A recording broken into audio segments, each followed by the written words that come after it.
Bueno, muy buenas tardes. Vamos a comenzar hoy. Gracias por su puntualidad. Estamos aquí empezando puntual 5 de la tarde. Vamos a comenzar poniéndonos en presencia del Señor. Vamos a empezar la oración de Santo Tomás de Aquino.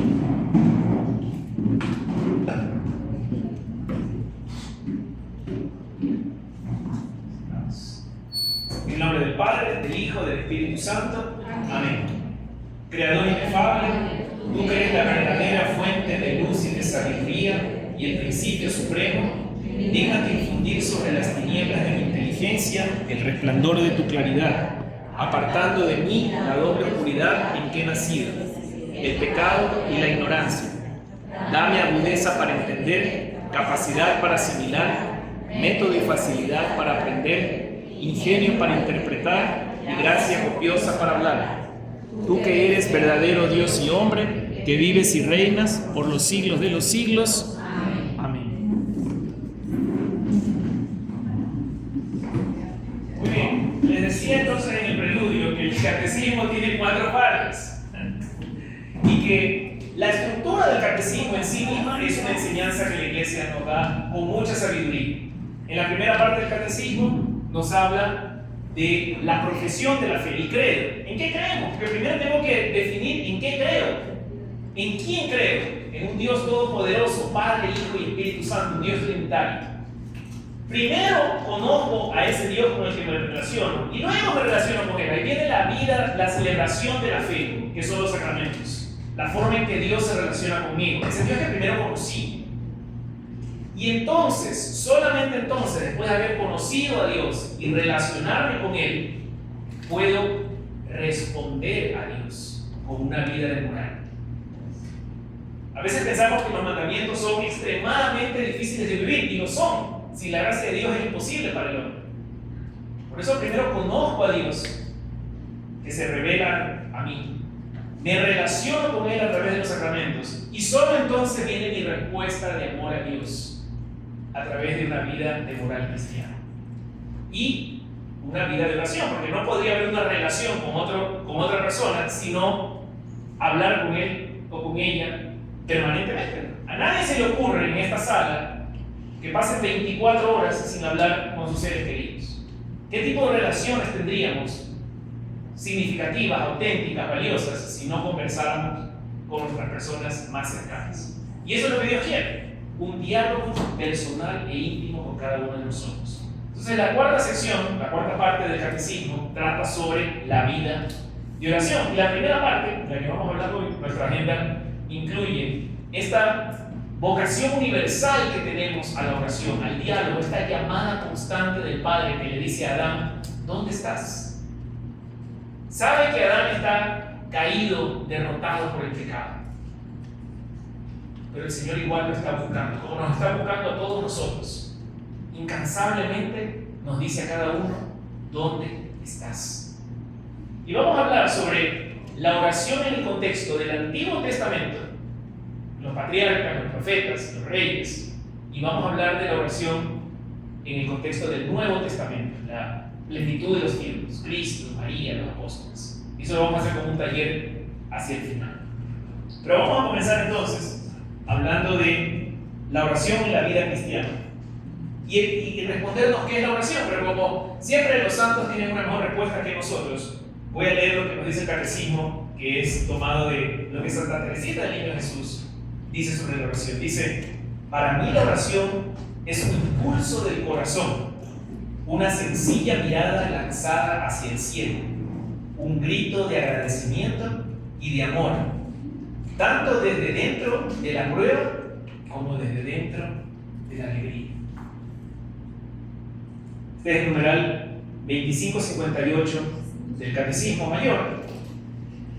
Y miren cómo termina Santa Teresita del Niño Jesús diciendo que la oración es un grito de amor desde la prueba y desde la alegría. Ayer justamente en otra parroquia daba una clase sobre el nacimiento de Jesús y la resurrección de Jesús. Como muchos teólogos han conectado la pasión de Cristo, que la vamos a vivir próximamente en Semana Santa, con esta nueva creación, este nuevo nacimiento que se da en la resurrección. Como María, si por un lado fue privada o preservada de los dolores de parto en el nacimiento, que fue indoloro, un parto milagroso, por otro lado, participó de un nacimiento muy doloroso, que es ver a su hijo crucificado. Y el alumbramiento tiene esa doble característica de ser un gran sufrimiento, un gran dolor y una gran alegría. Y Santa Teresita del Niño Jesús lo captura muy bien diciendo que la oración es eso, ¿no? Es un grito de amor desde el sufrimiento y la alegría.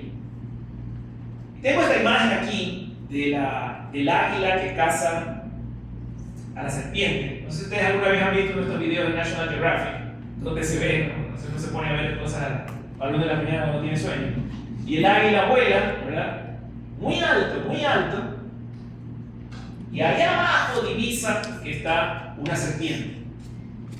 Y cuando ya tiene su presa en la mira, vuela en picada, rapidísimo, de una manera que nadie la ve, ciertamente la serpiente no. La captura, la eleva y allá arriba se la coge. Y uno se pregunta, ¿no? En la naturaleza hay mucha sabiduría y muchas enseñanzas sobre cómo también nosotros podríamos vivir. Porque fíjense que el águila decide no bajar al territorio de la serpiente a batallar con ella. ¿Por qué?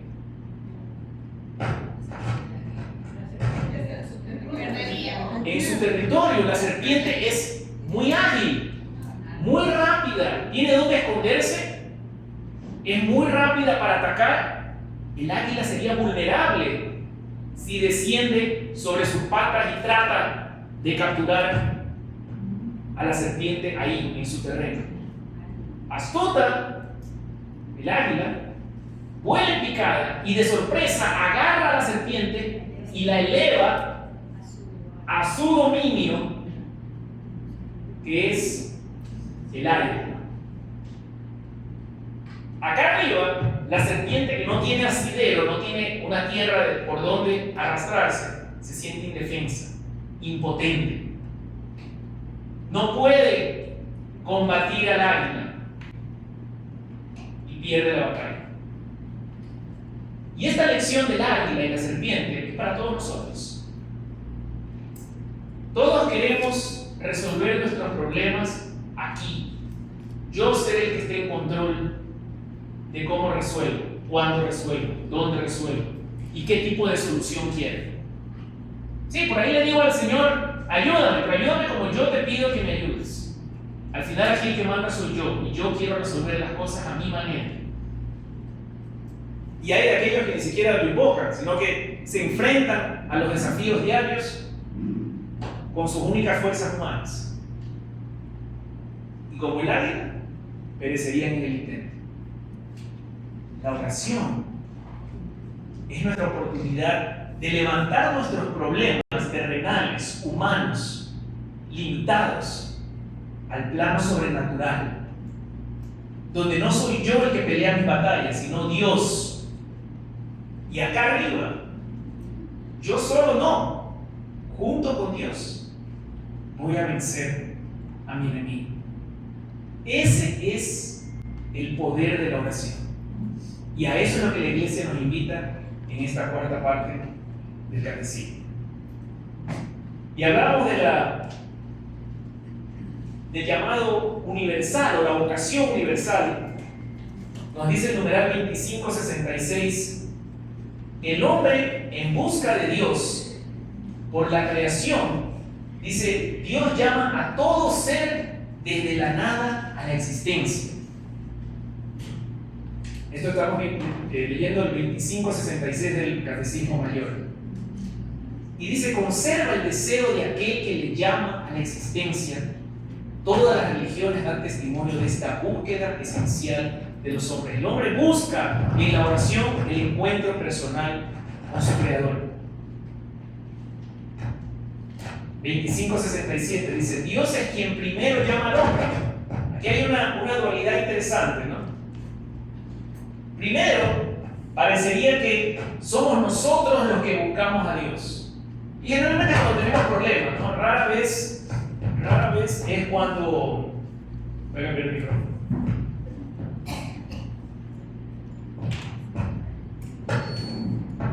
Hola.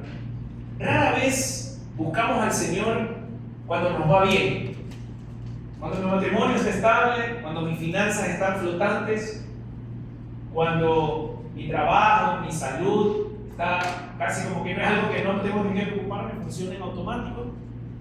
Ahí no me acuerdo que hay un Dios.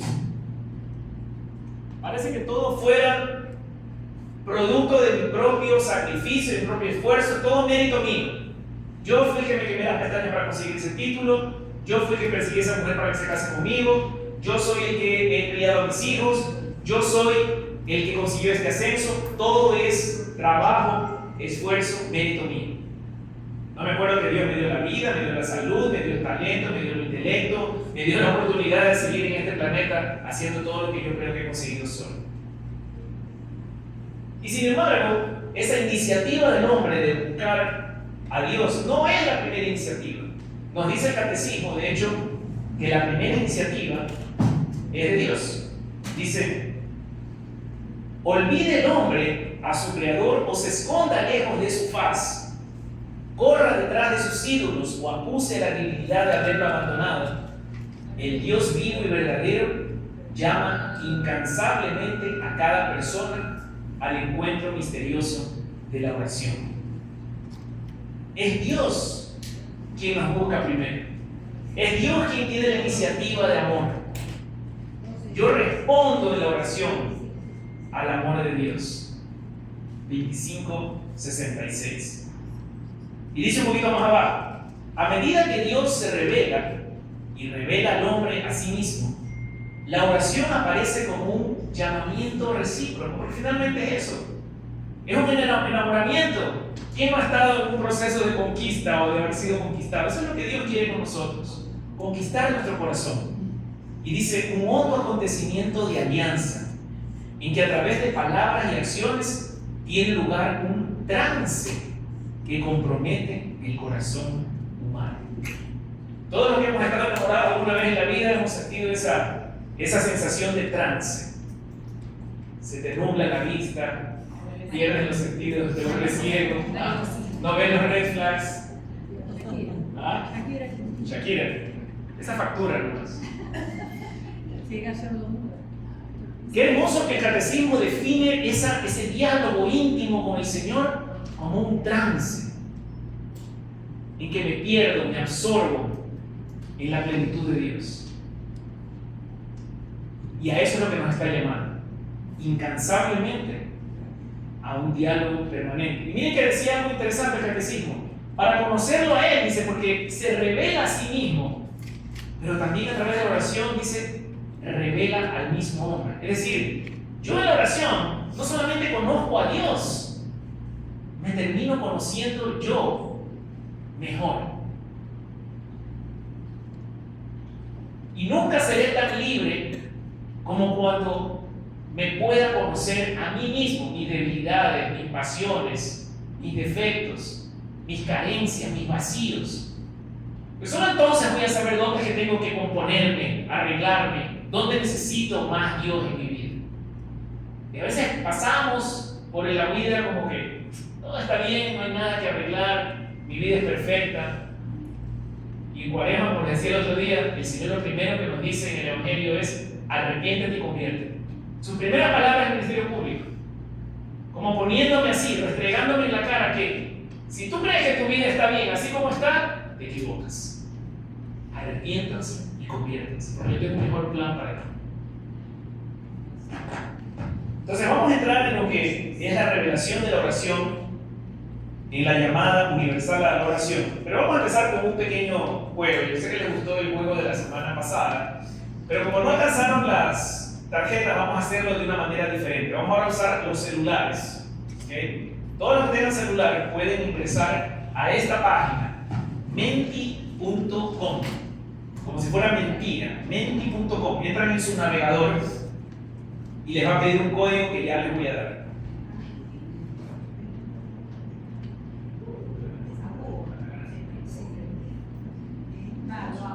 Miren, esa es otra opción. Ahí pueden escanear ese código y van directamente a lo que les quiero mostrar.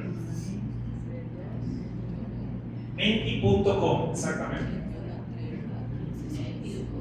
Aquí les va a pedir, si entraron en el navegador, entonces escriben el código 2130 1552.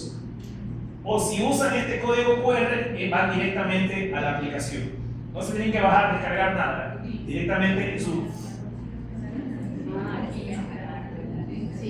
Entonces, la primera pantalla que van a ver es igualita a esta, donde sale Moisés. Y le pregunta, ¿qué tenían en común estos personajes? Abel, Noé, Abraham, Moisés y David. Esos 5 personajes bíblicos. Noé, Abel, Moisés, Abraham. ¿Qué tenían en común ellos, según ustedes? Puede ser que todos eran varones, que todos eran primogénitos, que todos eran pastores o que todos eran solteros. ¿Cuál es el gran denominador común de estos 5 personajes del Antiguo Testamento? ¿Ok? Vote. Puede ser que no haya respuesta equivocada, estamos para aprender. Ya tengo 12 respuestas.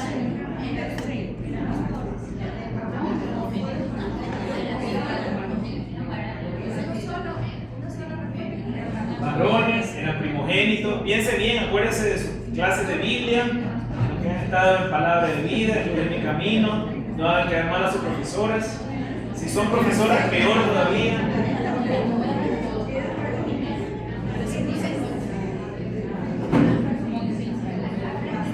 Ok. Ya tengo la mitad de las respuestas, 21 respuestas. Entonces, la mayoría de ustedes dicen que eran varones, y eso no estamos poniendo en tela de dudas, aquí no estamos en clase, no es un diplomado en género, entonces eran varones, bien varones. Adán, Noé, Abraham, Moisés y David. Eran primogénitos, Abel no, ¿verdad? Abraham tampoco. Y Moisés tenía una hermana mayor también. Tampoco. Con el varón primogénito. David tampoco, pues era el último de los hijos. Solteros no, pues todos eran casados. Bueno, Abel se murió pobrecito antes. Todos eran pastores. Moisés no era pastor. ¿Perdón? Era príncipe, dice. Pero después, de una en una, porque si no, no nos escuchamos. Fue primero príncipe, ¿verdad? Digamos que nieto del faraón. Pero eventualmente, cuando huyó de Egipto, se convirtió en pastor. Cuando Dios lo encuentra, era pastor, estaba pastoreando el rebaño, cuando desde la zarza ardiente el Señor lo llamó. Abel era pastor. Su ofrenda era ¿verdad? Un carnero, un cordero. La ofrenda de Caín, en cambio, eran frutos de la tierra. Noé era pastor, plantó un viñedo. David era pastor, estaba con las ovejas justamente. Todos eran pastores. ¿Por qué es interesante este tema? Hoy justamente, anoche hablábamos con un grupo de jóvenes y hablábamos del tema de por qué parecería que solo en el Antiguo Testamento Dios hablaba con el hombre, porque leemos en la Biblia, ¿no? Clarito dice, y Dios habló a Moisés, y Dios le dijo a Abraham, y Dios llamó a Noé. Yo te dice, ahora no me llama a mí, ¿por qué llama solo a esa gente hace 3.000, 4.000 años?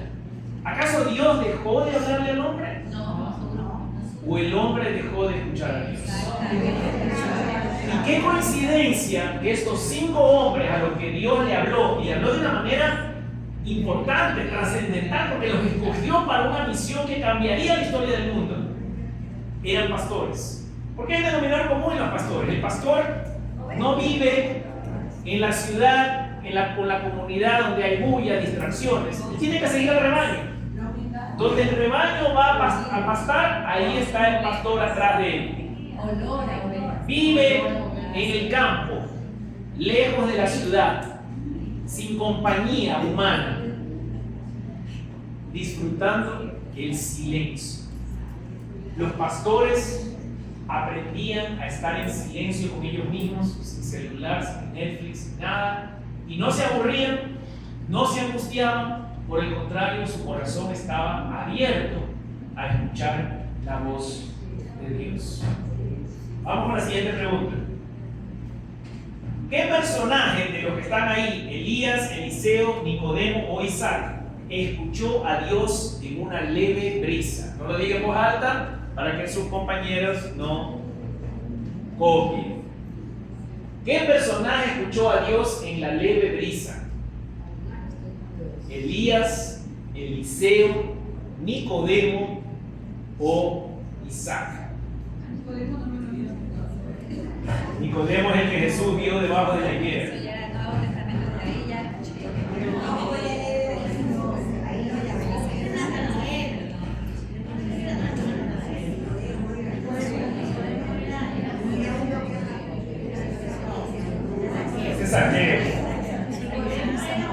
Muy bien. Tengo 8 votos. ¿Qué pasa? El resto está indeciso. No los veo votando. Voten. Equivóquese. La mejor manera de aprender es equivocarse. Mejor equivocarse ni que entre los niños de la catequesis. Ok, 24 votos. La mayoría de ustedes dijo que es el profeta Elías. Ese que se lo llevaron los carruajes de fuego y fue ascendido al cielo. ¿Ah? Elías.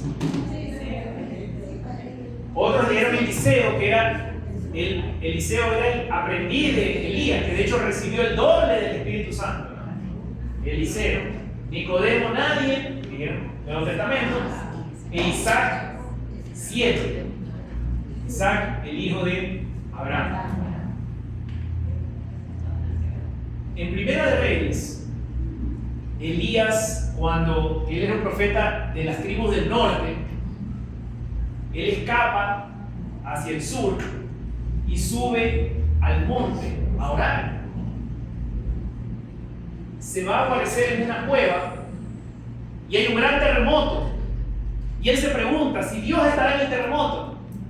Y Dios no estaba en el terremoto. Y hay una gran tormenta con rayos, relámpagos. Y él se preguntaba si Dios estaría en los relámpagos. Dios no estaba. Y entonces, cuando pone realmente atención y sintoniza su corazón con el Señor, escucha una leve brisa, apenas como un murmullo. Y allí estaba el Espíritu de Dios. No ven los grandes acontecimientos. Recientemente leímos en el Evangelio: ¿qué signos me pide esta gente? Solo les daré el signo de Jonás. Queremos ver grandes resultados en nuestra vida. Queremos que la catequesis explote. Pero la verdad es que unos serán los que siembren, otros serán los que cosechen. Paciencia, el reino no es nuestro, el reino es de Él. Calmemos nuestro corazón y escuchemos la voz de Dios. Última pregunta. ¿Quién dijo: el Todopoderoso ha hecho en mí grandes cosas?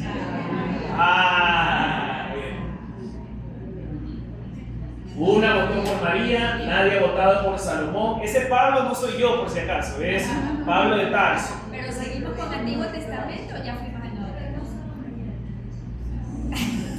Esa es la clave, ¿no?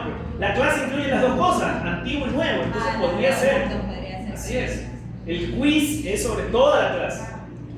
Es que me voy de creer. 22 votaron por María. A ver, díganme al unísono, ¿cómo se llama la oración en que María dice eso? Muy bien, excelente. Felicitaciones.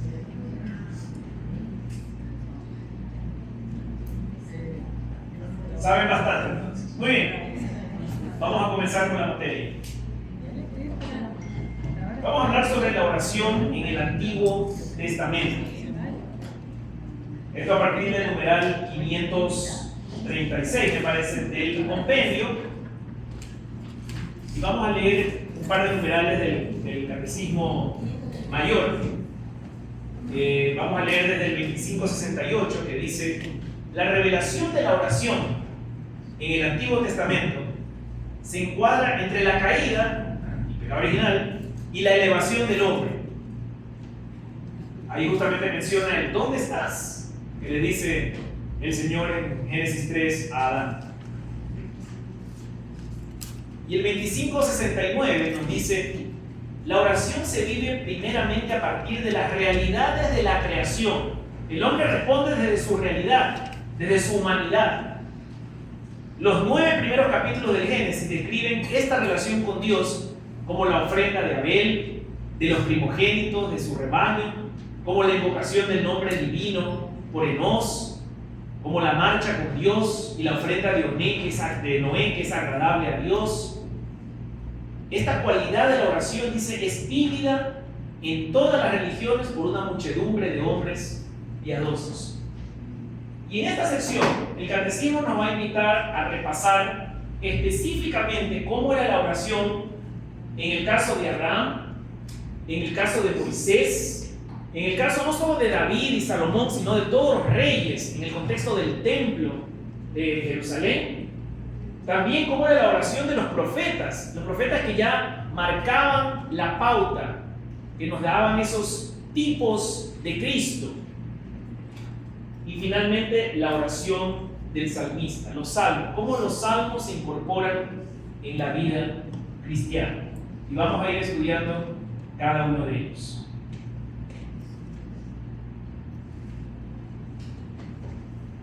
Vamos viendo el numeral 536 primero, del compendio. La oración de Abraham. Dice: Abraham es un modelo de oración porque camina en la presencia de Dios. Le escucha y le obedece. Su oración es un combate de la fe porque aún en los momentos de prueba, qué mayor prueba que te pide que mates a tu propio hijo, el que te acaba de dar, él continúa creyendo que Dios es fiel. Aún más, dice, después de recibir en su propia tienda la visita del Señor que le confía sus designios, Abraham se atreve a interceder con audaz confianza por los pecadores. ¿Ustedes recuerdan ese episodio en que Abraham es visitado por 3 misteriosos hombres? Algunos teólogos piensan que es la Trinidad, porque él tuvo una teofanía que le presentó el Padre, el Hijo y el Espíritu Santo. Él se postra ante estos 3 hombres y les dice mi Señor en singular. Y ellos le dicen que pasarán un año después por ese mismo lugar y que para entonces su esposa ya habrá concebido un hijo. Claro, Sara se ríe, ellos se molestan, ¿por qué se ríe tu mujer? Y de hecho por eso le ponen a Isaac, que significa el que ríe. Entonces, Abraham y Sara también dudaron de la fidelidad de Dios. Como todos nosotros en algún momento, todos hemos tenido dudas de fe. Y no está mal. Un chico me escribió hace un ratito mientras venía caminando para acá y me dice: tengo unas preguntas. No sé si está bien tener, pero por supuesto que está bien tener preguntas. A los niños de la catequesis hay que motivarlos a que duden y cuestionen su fe. Si yo no cuestiono algo, es que no me importa, no es interesante, no es relevante para mí. Si yo hago preguntas, si cuestiono, si critico, si algo no me cuadra, es que es algo que es importante para mí. Y más vale que estemos preparados para contestar esas preguntas. O decirle, no sé la respuesta, mañana te la traigo, o la próxima semana te la traigo. Para que seamos honestos cuando no sabemos. Pero no frenemos la curiosidad de los chicos que vienen a veces, nos parece que a criticar o a preguntar. No, aquí la que enseña soy yo. No. De la duda viene la verdad. El problema es quedarse con la duda. Yo también tengo amigos que por ahí me dicen: no, es que esta parte no me cuadra, no entiendo, entonces cancelado. Digo, pero ¿has leído? ¿Has investigado? ¿Has buscado un video? ¿Has conversado con un sacerdote? ¿Quieres que yo te explique? Porque la duda, si solamente es excusa para no profundizar en mi fe, entonces ahí está mal. Dice que Abraham se atreve a interceder con audaz confianza por los pecadores. Como la oración, si bien es algo personal, es un diálogo, una construcción de una relación personal con Dios, también es un vehículo para interceder por los otros. No solo por los más cercanos, los más queridos. Intercedemos por las almas en purgatorio, intercedemos por las personas que están en guerra en Ucrania o en Irán, intercedemos por el país. abrir un puente, un canal de comunicación con Cristo, me permite interceder por aquellos que pueden hacer una diferencia en el mundo, no solo en mi casa. Y ahora nos da ejemplo de eso. Luego pasamos al numeral 537, sobre la oración de Moisés. Pregunta, ¿Por qué dice combate de la fe? no lo dije, ¿verdad? Dice, su oración es un combate de la fe, porque aún en los momentos de prueba, él continúa creyendo que Dios es fiel. Es ese combate interno que todos tenemos. Ayer yo le decía a los jóvenes de Misión Posible, hay que orar incansablemente, porque si yo creo que Dios me va a responder en mis términos, ya fracasé desde antes de comenzar. Si yo estoy esperando que Dios me responda cuándo y cómo yo quiero, esa oración no va a surtir efecto. Ya morí en el intento. Ese es mi combate interno, que yo tengo que poner toda mi fe en Él. Confiar que Él me va a responder cuándo y cómo es mejor para mí, según su plan perfecto. Pero obviamente mi humanidad, mi limitante, que es mi intelecto, mi debilidad, mi vida que me rodea, mis urgencias terrenales, hacen que yo quiera la respuesta ahorita, pues. Y siento que Dios no me está respondiendo, que Dios me está traicionando. Yo estoy aquí dedicándole horas y horas a la parroquia, estoy enseñando a los niños, vengo al rosario, vengo al Via Cruz y hago todo, y el Señor no me extiende la mano. Por supuesto que es humano empezar a dudar del Señor. Ese es mi combate interno. Pero Abraham, a pesar de que el Señor le puso una serie de obstáculos y adversidades a vencer, nunca le soltó la mano. Y se lo probó en el momento de mayor prueba, con Isaac ahí sobre el altar. Veamos qué dice el catecismo sobre Moisés, numeral 537. Dice, la oración de Moisés es modelo de la oración contemplativa del pastor. Dios, que llama a Moisés desde la zarza ardiente, conversa frecuentemente y largamente con él cara a cara. Miren, frecuencia y duración. Frecuencia y duración. Como habla un hombre con su amigo. Ahora, en la parroquia vamos a tener la bendición de expandir los horarios del Santísimo. Ya está el equipo voluntario encargado de eso, luchando para conseguir voluntarios para ir a llenar los cupos. Y claro, lo más fácil es venir a buscar aquí dentro de los mismos que siempre ayudamos, pero lo que queremos es expandir a las personas que no conocen a Cristo sacramentado y la oportunidad de conversar con Él cara a cara, frecuente y largamente. Porque dejamos la oración para cuando estoy en el carro, tres Ave María y ya, se acabó. El rosario los 5 últimos segundos antes de quedarme dormido. No pueden o no pudieron permanecer una hora en oración conmigo. Les digo a los 3 amigos más cercanos en Getsemaní. Y nos lo dice a nosotros. 1 hora a la semana no pueden permanecer conmigo. Frecuente y largamente. De esta intimidad con Dios, Moisés saca la fuerza para interceder con tenacidad a favor del pueblo. Otra vez la intercesión, ¿verdad? La oración no es solo para beneficio de quien ora. Su oración prefigura así la intercesión del único mediador, Cristo Jesús. El mismo Dios intercede por nosotros. Su Madre Santísima intercede por nosotros. Me gusta esa escena de la zarza ardiente, porque Moisés en ese episodio le pide al Señor ver tu rostro, déjame ver tu rostro. Y él le dice, no, porque morirás. No estaba listo Moisés, pero te dejaré ver mi espalda. Y le pasa mostrando así el cuello de la camisa. Pero lo recompensa a él y Elías. Elías, que decíamos, escuchó el murmullo, tampoco vio la cara del Señor, pero tuvo esta teofanía, este encuentro con Dios en el monte, igual que Moisés. Pero el Señor lo recompensó a los dos en la escena de la transfiguración en el monte Tabor. Estaba flanqueado por Moisés y Elías, que finalmente pudieron ver el rostro de Dios en la persona de Jesucristo. Vamos al 538, la oración de los reyes.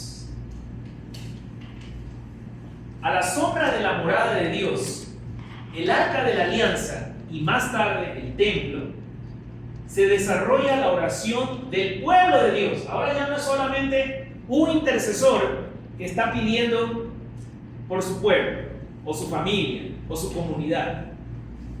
Ahora es ya la oración del pueblo de Dios. Dice, se desarrolla la oración del pueblo de Dios bajo la guía de sus pastores. El pastor se convierte ahora en un guía del pueblo que ora, pero el pueblo aprende ya en comunidad, en iglesia, a orar juntos a Dios.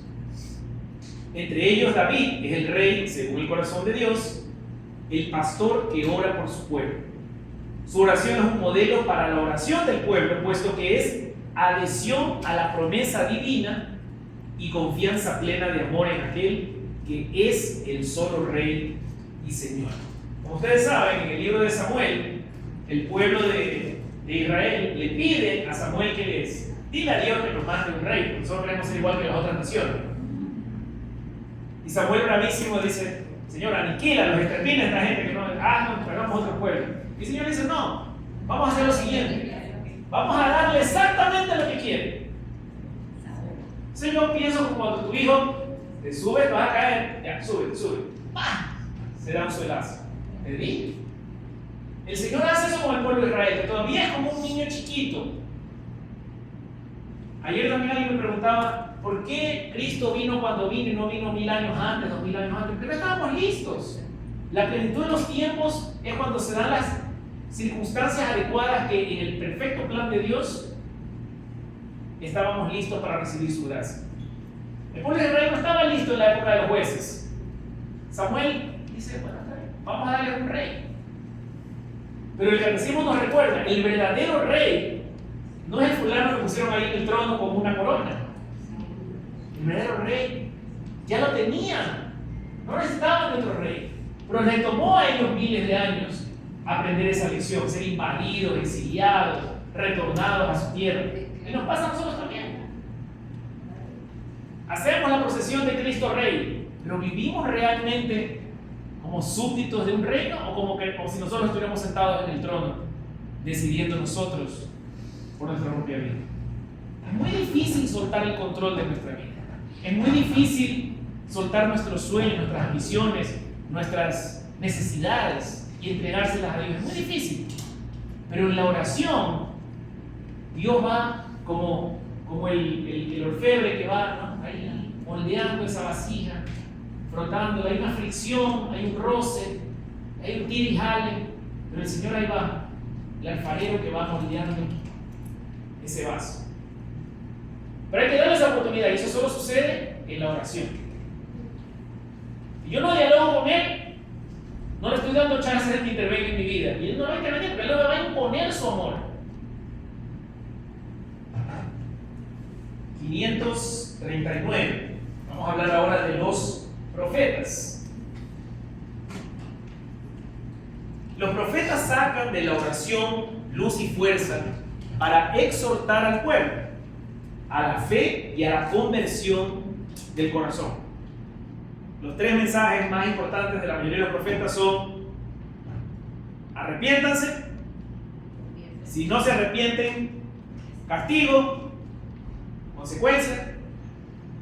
Pero de todas maneras hay una promesa de restauración que quizás no la van a vivir ustedes, pero sus hijos o sus nietos. Los profetas, dicen, sacan de la oración luz y fuerza para la conversión del corazón y entran en una gran intimidad con Dios e interceden por los hermanos a quienes anuncian cuanto han visto y oído del Señor. Elías, y hablamos de él, es el padre de los profetas, de aquellos que buscan el rostro de Dios. En el Monte Carmelo obtiene el retorno del pueblo a la fe gracias a la intervención de Dios, al que Elías suplicó así: respóndeme, Señor, responde. Ustedes saben que todos nosotros en el bautismo recibimos la triple múdena, la triple misión de ser sacerdotes, profetas y reyes. Y esta parte de los profetas se nos queda a veces corta porque pensamos que es cuestión de, no sé, pueden tener unas visiones así apocalípticas, que muy pocos las tenemos, yo no, creo. El último sueño a lo mejor no. Pero profeta es aquel que proclama la palabra de Dios. No solo que se para con un micrófono como los hermanos separados en una esquina, pero que con su vida de moral cristiana, su vida de oración, su vida sacramental, le dice a los que lo están viendo: oye, hay algo diferente en ti, no sé qué es. Te veo que vas a misa siempre, que estás en este grupo, que estás en este voluntariado, te veo que estás ayudando, te veo más metido en la fe. No te veo más rico, no te veo, no sé, más alto, más guapo, pero te veo bien, a pesar de los problemas, porque el católico igual tiene sus problemas, igual tiene sus enemigos, igual tiene adversidades, pero los pasa así, con la gracia de Dios. Es nuestra coherencia de vida la que evangeliza más, la que más nos convierte en verdaderos profetas. 540, los salmos. Dice, ¿cuál es la importancia de los salmos en la oración? Los salmos son el vértice de la oración. En el Antiguo Testamento, la palabra de Dios se convierte en oración del hombre. Miren qué bonito. Normalmente uno diría, bueno, la oración es algo que yo con mi cabecita tengo que inventarme y ver qué le digo, ¿no? Y a veces, mientras uno más estudia, más quiere complicar la oración usando términos técnicos. Dice, yo lo que quiero es conocer mi corazón desnudo.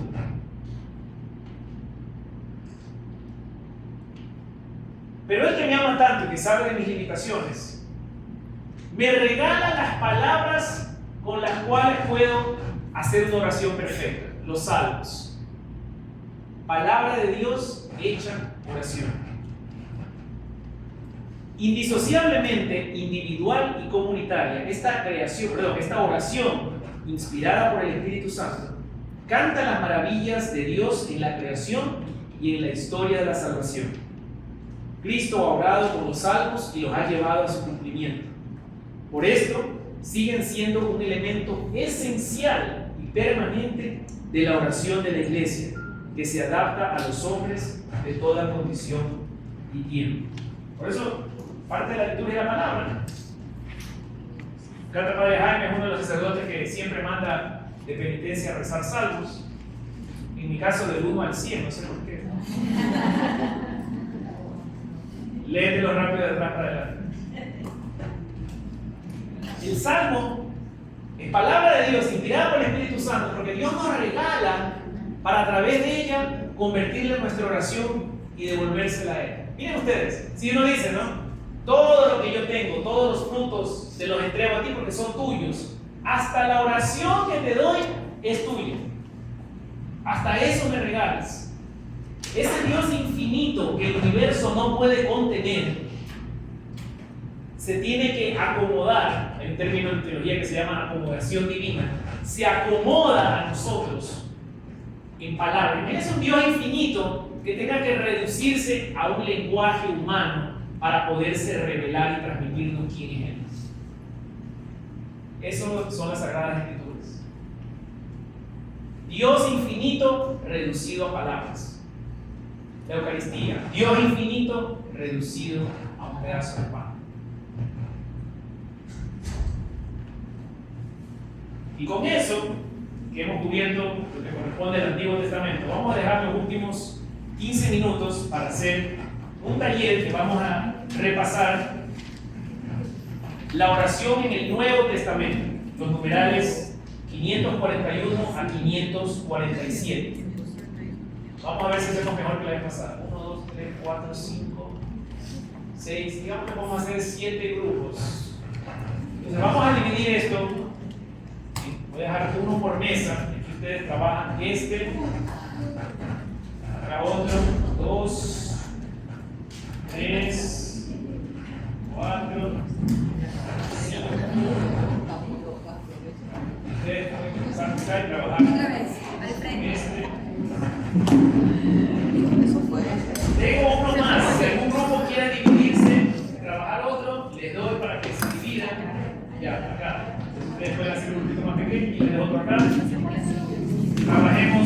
10-15 minutos de ese taller y regresamos al pleno.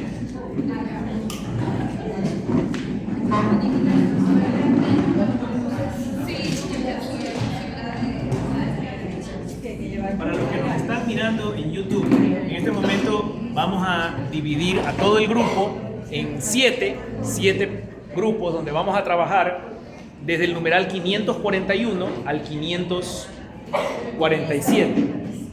¿Qué dice el numeral 541? ¿De quién aprendió Jesús a orar? Conforme a su oración de hombre, a su corazón de hombre, Jesús aprendió a orar de su madre y de la tradición judía. Pero su oración brota de una fuente más secreta, puesto que Él es el Hijo de Dios, que en su humanidad santa dirige a su Padre la oración filial perfecta. Luego, el 542 nos pregunta, ¿cuándo oraba Jesús? O sea, ¿en qué momento, en qué ocasiones Dios recurría a la oración? Dice, el Evangelio muestra frecuentemente a Jesús en oración. Lo vemos retirarse en soledad, con preferencia durante la noche, ora antes de los momentos decisivos de la misión suya o de la de sus apóstoles, y de hecho toda la vida de Jesús es oración, pues está en constante comunión de amor con el Padre. El numeral 543 nos plantea la pregunta de cómo oró Jesús en su pasión. En el momento que Él atraviesa por el dolor de haber sido traicionado, de ser condenado injustamente a azotes, a el peor de los tratos y finalmente la crucifixión. Dice, la oración de Jesús durante su agonía en el huerto de Getsemaní y sus últimas palabras en la cruz revelan la profundidad de su oración filial. Jesús lleva a cumplimiento el designio amoroso del Padre y toma sobre sí todas las angustias de la humanidad, todas las súplicas e intercesiones de la historia de la salvación. Las presenta al Padre, quien las acoge y escucha más allá de toda esperanza, resucitándolo de entre los muertos. O sea, en el peor de los momentos, el mismo Dios, sufriendo el peor de los sufrimientos y dolores, recurre al Padre y el Padre le extiende la mano y lo resucita, no solo a Él, sino a todos nosotros a quienes nos abren las puertas del cielo. 544. ¿Cómo nos enseña Jesús a orar? Dice el compendio del Catecismo. Jesús nos enseña a orar, no solo con la oración del Padre Nuestro, sino también cuando Él mismo ora. Así, además del contenido, nos enseña las disposiciones requeridas para una verdadera oración. La pureza del corazón, que busca el reino y perdona a los enemigos. La confianza audaz y filial, que va más allá de lo que sentimos y comprendemos. La vigilancia, que protege al discípulo de la tentación. Es como si el Señor nos diera no solamente una guía, una receta de cómo orar en el Padre Nuestro, sino que además nos regala las condiciones idóneas para que esa oración sea eficaz. 545. ¿Por qué es eficaz nuestra oración? ¿Qué es lo que hace que funcione? Bueno, dice, nuestra oración es eficaz porque está unida mediante la fe a la oración de Jesús. En Él, la oración cristiana se convierte en comunión de amor con el Padre. Y podemos presentar nuestras peticiones a Dios y ser escuchados. Pedid y recibiréis, para que vuestro gozo sea colmado. Él le dijo a los discípulos, pidan y se les dará, toquen y se les abrirá. Él mismo nos enseñó a pedirle al Padre, porque sabe que no estamos solos en la oración. Él nos está acompañando e intercediendo por nosotros con su Madre Santísima. 546, justamente, pregunta, ¿cómo oraba la Virgen María? Dice, la oración de María se caracteriza por su fe, por la ofrenda generosa de todo su ser a Dios. La madre de Jesús es también la nueva Eva, la madre de los obedientes. Ella ruega a Jesús su Hijo por las necesidades de los hombres. En las bodas de Caná vemos cómo ella ruega a su hijo para que ayude a esta pareja que está en apuros en el día más importante de su boda. ¿Cómo no va a interceder por nosotros, sus fieles hijos, que le pedimos que nos extienda la mano? 547. ¿Existe en el Evangelio una oración de María? Además de la intercesión de María en Caná de Galilea, el Evangelio nos entrega el Magnificat. Lo acabamos de ver ahorita en la trivia que hicimos. Este es el cántico de la Madre de Dios y el de la Iglesia, la acción de gracia gozosa que sube desde el corazón de los pobres, porque su esperanza se realiza en el cumplimiento de las promesas divinas. María, que era otra criatura como nosotros, pero concebida inmaculadamente, eleva al Señor una oración perfecta de alabanza y sobre todo de fe y esperanza en que Dios será fiel a sus promesas. Y eso es lo que la oración hace en nosotros. La eficacia de la oración no es que cambia a Dios, es infinito. No lo convence de nada, no le negocia nada. La oración primariamente nos transforma a ti y a mí. Y vamos a continuar con este taller unos minutos más y ya regresamos para el cierre.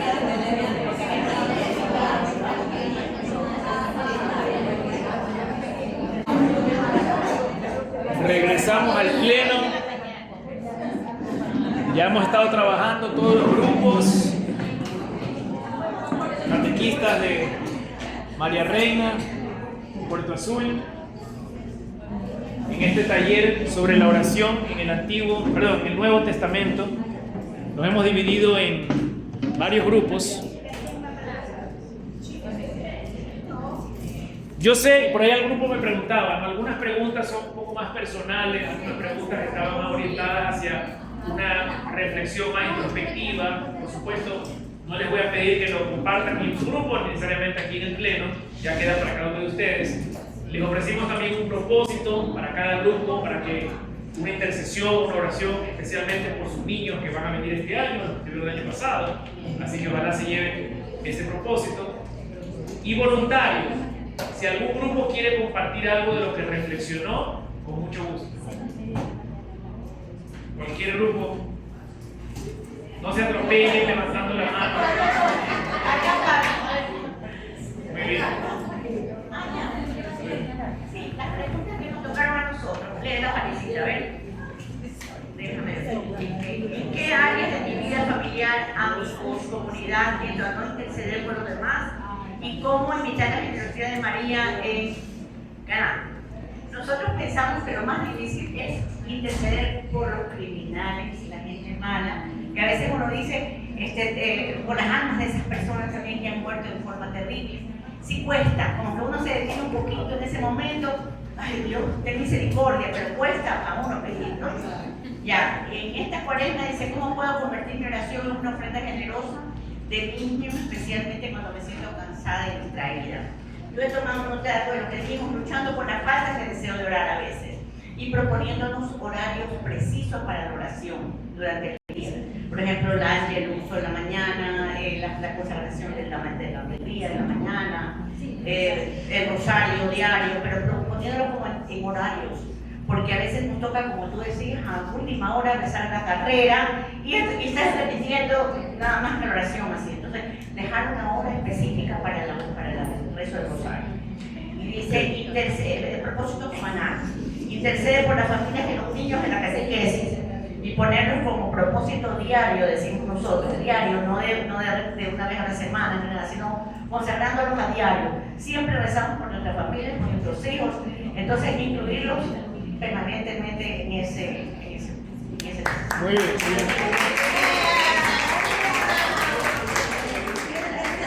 Un segundo grupo que quiera compartir. Allá atrás. ¿Alguien? ¿Nadie? Allá. Vamos. Acá.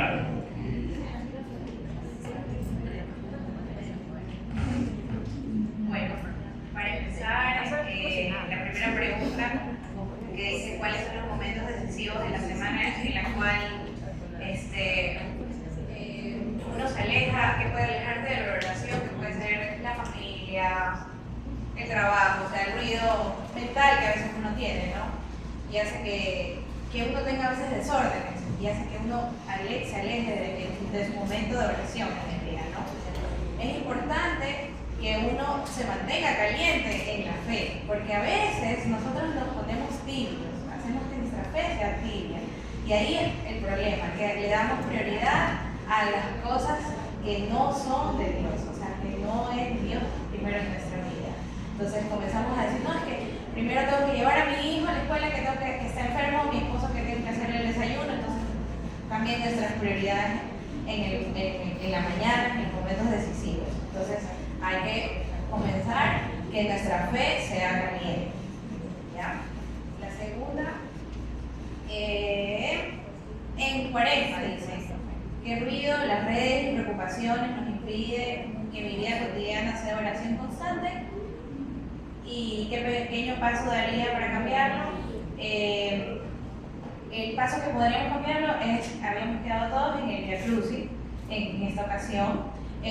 También podemos participar en los grupos de acompañar al Santísimo en estas semanas. Yo así perdón. También les estaba comentando a mi grupo que yo tengo ¿cómo se llama? Una aplicación en el celular que se llama Oremos, ¿ya? Y esa aplicación, bien o mal, no siempre le doy importancia, porque tengo que ser honesta, pero siempre me da mis campanadas en el transcurso del día y me recuerda que tengo que orar. Entonces, si a alguien le interesa, pueden descargarla y es totalmente gratuito. No es propaganda, pero pueden aprovechar. Y el propósito que identifica el momento decisivo, siempre tenemos que pedir por nuestros niños. Ellos siempre tienen que estar en nuestras oraciones y en nuestras oraciones siempre tienen que estar todos nuestros compañeros catequistas. Son parte. Buen punto, excelente. Excelente, un aplauso.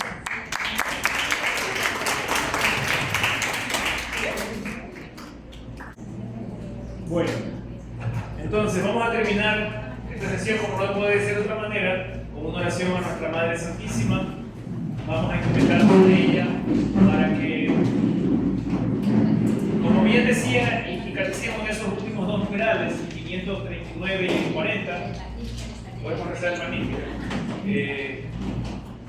La oración de ella es una oración que eleva todas nuestras oraciones. No hay mayor intercesora que ella. Entonces vamos a rezar el Magníficat y unirnos a la oración de María. En nombre del Padre, del Hijo, del Espíritu Santo. Amén. Proclama mi alma la grandeza del Señor, se alegra mi espíritu en Dios mi Salvador, porque ha mirado la humillación de su esclavo. Desde ahora me felicitarán todas las generaciones, porque el poderoso ha hecho obras grandes por mí. Su nombre es santo y su misericordia llega a sus fieles de generación en generación. Él hace proezas con su brazo, dispersa a los soberbios de corazón, derriba del trono a los poderosos y enaltece a los humildes, a los hambrientos los forma de bienes y a los ricos los despide vacíos. Auxilia a Israel su siervo, acordándose de la misericordia, como lo había prometido a sus padres, en favor de Abraham y su descendencia por siempre. Gloria al Padre, al Hijo y al Espíritu Santo, como era en el principio, ahora y siempre, por los siglos de los siglos. Amén. En el nombre del Padre, del Hijo y del Espíritu Santo. Amén. Muchas gracias y hasta la próxima. Gracias.